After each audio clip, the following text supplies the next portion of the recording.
এই দেখেন সম্পূর্ণ ইঞ্জিনটা আমরা খুললাম, খোলার পরে দেখেন ভেতরে একটা কি অবস্থা। এই যে এটা বেয়ারিং গেছে, আর ইঞ্জিনের মধ্যে কত ময়লা, এই দেখেন গ্যাদা দিয়ে ভর্তি। এই দেখেন কি অবস্থা। আর যে বেয়ারিংটা আপনাদের দেখাইলাম সেটা হলো এই যে এই বেয়ারিংটা, এটা সম্পূর্ণটাই আউট হয়ে গেছে ভাঙিয়ে। এই যে দেখেন, আর মোবিল না পাল্টার কারণে গাড়িটার এই সমস্যা। এই দেখেন কত ভিতরে ময়লা গ্যাদা দিয়ে ভর্তি হয়ে গেছে, ঠিক মতো মোবিলটা চেঞ্জ হয়নি, যার কারণে এই সমস্যাটা গাড়ির।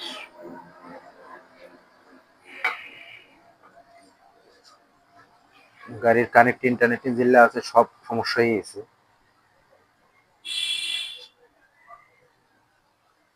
বল বেয়ারিং স্প্রিং সব গলি গেছে।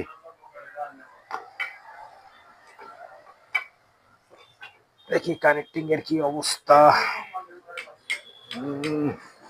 কানেক্টিং ও চেঞ্জ করতে হবে। এই যে কানেক্টিং সাউন্ড করতেছে, যে বাড়ি মাথার বাড়ি দিলে বোঝা যাচ্ছে যে কটর কটর করতেছে। কানেক্টিং চেঞ্জ করতে হবে, না হলে গাড়িটা সাউন্ডটা পারফেক্ট আসবে না। আমরা কানেক্টিং রড চেঞ্জ করে দেবো। রিং পিস্টন তো আগেই গেছে, রিং পিস্টনের কারণে মোবিল খাচ্ছে গাড়িটা, এই জন্য এই অবস্থা।